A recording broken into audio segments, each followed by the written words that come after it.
Saim Ayub unfit हुए हैं, इस इंजर्ड हो गए इस टेस्ट मैच के दौरान जो कभी चल रहा है। आपके ख्याल में ये पाकिस्तान के लिए कितना बड़ा धचका है? क्योंकि पाकिस्तान तो अपनी चैंपियंस ट्रॉफी इसी के इर्द गिर्द डिज़ाइन कर रहा होगा ना, जिस तरीके से उन्होंने साउथ अफ्रीका में, ऑस्ट्रेलिया में परफॉर्मेंसेस दी। देखो बेसिकली सैम के जाने से इतना बड़ा प्रॉब्लम क्रिएट हो सकता है पाकिस्तान के चैंपियन बनने में, हो सकता है वो बहुत बड़ा। देखें आप उसको देखते हैं एज ए ओपनर, वो ओपनर जो इन फॉर्म, वो ओपनर जो अपोजिशन के लिए बड़ा सीरियस थ्रेट है, वो ओपनर जो 10 ओवर करने के फुली लोडेड है कि आप उसको जिस नए बॉल पे भी बॉल करवा सकते हो, मिडल में भी करवा सकते हो, जब कोई अच्छा आप समझते हो वो बॉल भी कर सकता है 10 ओवर। अगर मैं कोच हूँ तो मतलब आप बैटिंग से हट के वेरी यूटिलिटी। अब आप देखें पूरे ग्राउंड में जिस जगह पे भी आप खड़ा करना चाहे उसका वो स्पेशलिस्ट फील्डर भी है, तो वो एक अलग ही पहचान बन चुका हुआ है दुनिया की क्रिकेट में। और दूसरा अभी इमर्जिंग प्लेयर में उसका नाम भी है कि टॉप 5 में मीन्स के मैं समझता हूँ कि उसको, या वो श्रीलंकन प्लेयर जिसने डॉन ब्रैडमैन का रिकॉर्ड ब्रेक किया है, इन दोनों में से किसी ना किसी को player of the emerging player होना चाहिए। तो इतनी क्वालिटी जो मेंडिस है, देखें आप अगर श्रीलंका का जो जिसने रन्स किए हैं बड़े जी, वो उसने डॉन ब्रैडमैन का रिकॉर्ड भी था 100+ का स्ट्राइक। कमांडो मेंडिस मेरा ख्याल है, कमांडो मेंडिस, यस एग्जैक्टली। तो अगर आप सैम की बात करें, मैं अक्सर ये बात करता हूँ, अगर सैम और फखर जमान अगर चैंपियंस ट्रॉफी में ओपन करते हैं पावर तो आपस देखें, आप जब आप क्रीज पे होते हैं, आपकी बॉलिंग जो अपोजिशन होती है उस पे आपका कितना थ्रेट होता है, आपके पास स्कोरिंग शॉट और गैप्स में खेलने वाले शॉट्स कितने। बाबर, सैम और फखर के पास ये शॉट ऑफ रेंज बहुत ज़्यादा है। तो ये पाकिस्तान के लिए तो बहुत बड़ा अपसेट होगा अगर सैम अयूब चैंपियनशिप ना खेल सका। ये 19-20 वही टाइम फ्रेम है जलाल साहब, जब हम साइम की बात करते हैं। 2023 में जरा हम वापस चले जाएं तो नसीम इंजर्ड हुए थे, LPL गालिबन लंदन प्रीमियर लीग खेलते खेलते, और उसी किस्म का टाइम फ्रेम था कि एशिया कप सर पे खड़ा हुआ था एंड देन वर्ल्ड कप था। हम फिर उसी मुश्किलात में घिर गए। देखिए जाहिर है साइम अयूब को अगर आप 3 महीने पहले देखें तो लोग यही कहे जा रहे थे कि भाई इन्हें इतना मौका दे दिया, किसी और को नहीं दिया गया। तो इसका मतलब है कि किसी ने ये जरूर जज किया था कि इनमें वो टैलेंट है जो इंटरनेशनल लेवल पे परफॉर्म कर सकते हैं। तो ये एक बड़ा विजडम की बात होती है कि आपको ये नजर आ जाए कि ये बच्चा इंटरनेशनल टैलेंट है इसमें या मटेरियल है या नहीं है। तो एक तो बात होगी 3 महीने पहले उनको कोई ज्यादातर लोग बुरा भला कह रहे थे कि इतना मौका किसी को नहीं मिलता। दूसरा ये कि आइडेंटिफाई ऑफ टैलेंट जो है वो अर्ली एज में अगर कर लिया जाए, बल्कि साइम अयूब को तो हमने ही किया था, हम 2016 में इनको ले गए थे इंडिया एक टीम के साथ में, अंडर 15 के साथ, वहाँ ये मैन ऑफ द मैच और सारे इन्होंने बहुत सारे जीते थे। तो identification of talent early age में होना चाहिए, और जब आप ये स्टैब्लिश कर लें कि ये टैलेंट इंटरनेशनल मटेरियल है तो उसको अपॉर्चुनिटी देनी चाहिए जैसे साइम अयूब को मिली। अब जाहिर है कि वो एक क्वालिटी प्लेयर बन गए हैं तो उनसे जाने का टीम में असर तो जरूर पड़ेगा, मगर हम जो कह रहे हैं कि बस ये नहीं है तो सारी चीज, तो ये भी एक वो सिस्टम की खराबी है कि हमारे पास ऐसे प्लेयर होने चाहिए जो अगर एक टॉप प्लेयर निकल जाता है तो आप उसके जगह पे दूसरा प्लेयर उस जैसा ना हो तो उससे मिलता जुलता प्लेयर की अवेलेबिलिटी होनी चाहिए, जो कि आप इंडिया की मिसाल ले सकते हैं आसानी से। तो ये भी सिस्टम की खराबी है, एक प्लेयर पे आप टोटली डिपेंड नहीं कर सकते। एक टीम होती है जो सारे 11 प्लेयरों का रोल होता है, उसका रोल जाहिर है जो अच्छा प्लेयर होता है उसकी अहमियत है, उसकी रिस्पॉन्सिबिलिटी ज्यादा होती है।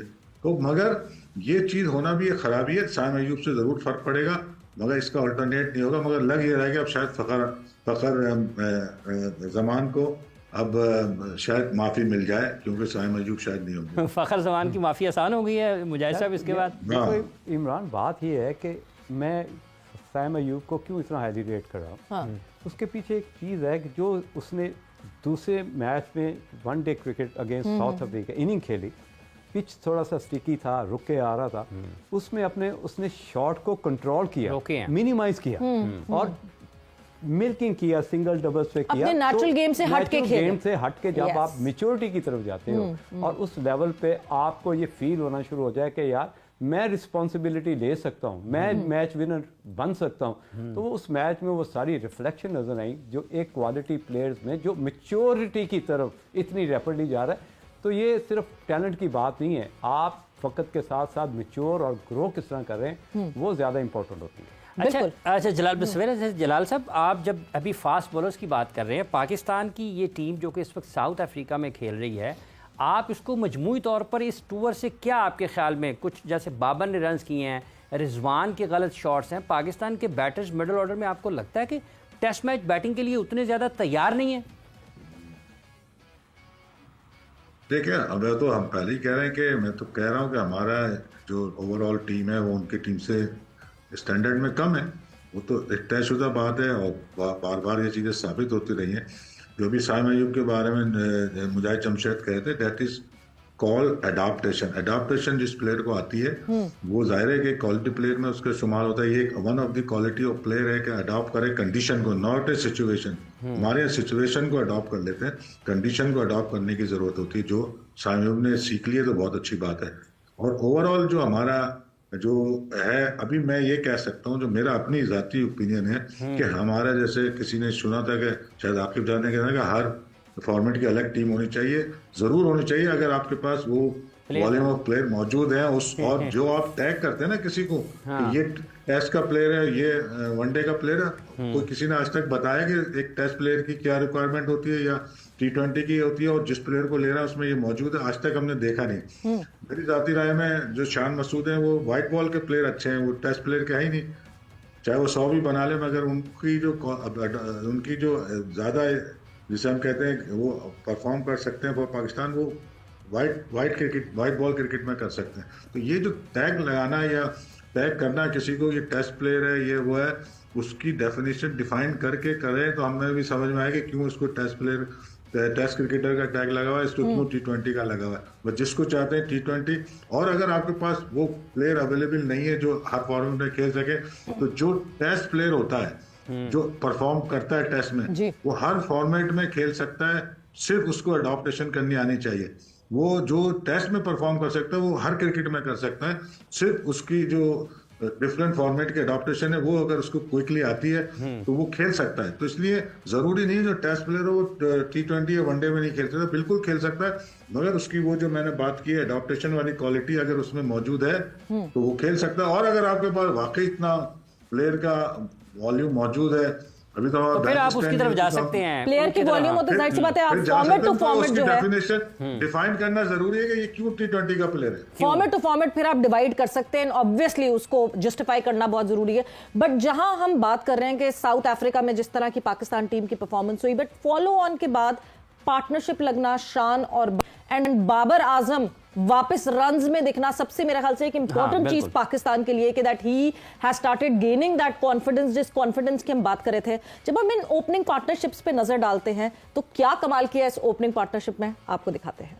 पाकिस्तान ने जनूबी अफ्रीका के खिलाफ दूसरे टेस्ट में पहली इनिंग में फॉलो ऑन होने के बाद दूसरी इनिंग में 200 रन्स की पार्टनरशिप लगाकर वर्ल्ड रिकॉर्ड बना डाला। जनूबी अफ्रीका में उनके होम ग्राउंड पर किसी भी एशियाई टीम की जानिब से ये सबसे बड़ी ओपनिंग पार्टनरशिप है। शान मसूद और बाबर आजम की जानिब से 205 रन्स की ओपनिंग पार्टनरशिप ने जनूबी अफ्रीका के खिलाफ पाकिस्तान की सबसे बड़ी शराकतदारी का रिकॉर्ड भी अपने नाम कर लिया। इससे कबल आमिर सुहेल और सईद अनवर ने 1998 में जनूबी अफ्रीका के खिलाफ 101 रन्स की ओपनिंग शराकत बनाई थी। पाकिस्तान की जानिब से सबसे बड़ी ओपनिंग पार्टनरशिप का रिकॉर्ड एजाज अहमद और आमिर सुहेल के नाम है। उन्होंने पहले नंबर पर बल्लेबाजी करते हुए 298 रन वेस्ट इंडीज के खिलाफ बनाए थे। 2019 में शान मसूद और आबिद अली ने श्रीलंका के खिलाफ 278 रन की शानदार शराकतदारी की थी। 2022 रावलपिंडी टेस्ट में इमामुल हक और अब्दुल्ला शफीक ने 252 रन की ऑस्ट्रेलिया के खिलाफ ओपनिंग पार्टनरशिप लगाई थी। 1964 में ऑस्ट्रेलिया के खिलाफ खालिद इबादुल्ला और अब्दुल कदीर ने 249 रन की शानदार शराकतदारी की थी। 2022 में इमामुल हक और अब्दुल्ला शफीक ने इंग्लैंड के खिलाफ 225 रन की इनिंग्स खेली। सन 2000 में मोहम्मद वसीम और इमरान नजीर ने वेस्ट इंडीज के खिलाफ 219 की ओपनिंग पार्टनरशिप लगाई थी। पाकिस्तान की जानिब से समी असलम और अजहर अली 2016 में 215 रन की ओपनिंग शराकत कर चुके हैं और मोहम्मद हफीज और इमामुल हक ने 2018 में 205 रन की पार्टनरशिप लगाई थी। सो जी, पार्टनरशिप्स ये फायदेमंद तो होगी, और फायदेमंद जिस तरह मैंने कहा कि बाबर आजम के लिए, खैर शान was also out of runs, but जिस तरह जलाल साहब ने कहा कि जस्टिफिकेशन देंगे शान को क्यों हम लॉन्गर फॉर्मेट का प्लेयर कहते हैं और क्यों ना शॉर्टर फॉर्मेट का, but Babar coming into runs, Mujahid साहब बहुत एक इंपॉर्टेंट चीज ये है कि अब 2 टेस्ट मैचेस और रहते हैं वर्सेस वेस्ट इंडीज जो कि अब खेलेगी पाकिस्तान टीम, एंड देन दो ओडीआईज खेले जाएंगे जो कि ट्राई नेशन होगा, और उसके बाद चैंपियंस ट्रॉफी आ जाएगी। Good sign for Babar coming into runs? देखें, ये तो उसको करना था या और करना ज़रूरी था, क्योंकि देखें जितने भी रैंकिंग वाले वर्ड्स हैं ना, ये हमारे एशियन के लिए रैंकिंग, गोरों के तो लिए रैंकिंग नहीं बनी। हम खेलते हैं हमेशा माइंड के यार 2 साल से 3 साल से रन नहीं किए, जैसे विराट कोहली रन नहीं कर रहा, रोहित शर्मा नहीं रन कर रहा, लेकिन आपके कहीं ना कहीं ड्यू होते हैं, आपको करने हैं, क्योंकि आप एक तो सीनियर प्लेयर्स हैं और दुनिया के नंबर 1 प्लेयर्स में आपका शुमार होता है, तो आपको अपनी रेपुटेशन के लिए भी उस तरह का परफॉर्म करना होता है। कई दफ़ा 50-60 के बाद आप उस सिचुएशन में आ जाते हैं कि बुरा शॉट मार के आप जाके ड्रेसिंग रूम में बैठ जाते हैं, लेकिन ऑल ऑफ सडन क्या है कि जब आप ड्रेसिंग रूम में चले जाते हो, 3-4 जब विकटें गिरती हैं, फिर आप अपने आप को बुरा भला करना शुरू हो जाते हो कि यार मुझे एज ए सीनियर प्लेयर इस तरह के शॉट नहीं मार। हो सकता है कि कहीं ना कहीं बैक ऑफ द माइंड अब बाबर को ये रियलाइज़ हो गया है कि लोग बहुत बातें करने शुरू हो गए हैं, अब मुझे as a senior, as a top class batsman, देखें टेक्निकल तो कोई उसमें फ्लॉज नहीं है, जिसको हम कहेंगे कि यार इसको कोई टेक्निकल प्रॉब्लम जिसकी वजह से रन नहीं कर रहा, कहीं ना कहीं लेफ्ट राइट से ऐसा प्रेशर है जो उसको फोर्स करता है कि कहीं ना कहीं उसको चोक होने की सिचुएशन में ज़्यादा नज़र आता है हमें, तो उस चोकिंग सिचुएशन से निकला है, थैंक्स गॉड कि उसने परफॉर्म करना शुरू किया है, और होप के वेस्ट इंडीज़ के खिलाफ जो 2 टेस्ट मैच हैं उसमें भी परफॉर्म करें। मुझे लगता है कि वेस्ट इंडीज़ के खिलाफ जो 2 टेस्ट मैच हैं उसमें भी एक इनिंग ही आनी है, अगर उसमें भी पाकिस्तान अगर स्पिनर्स की तरफ चला जाता है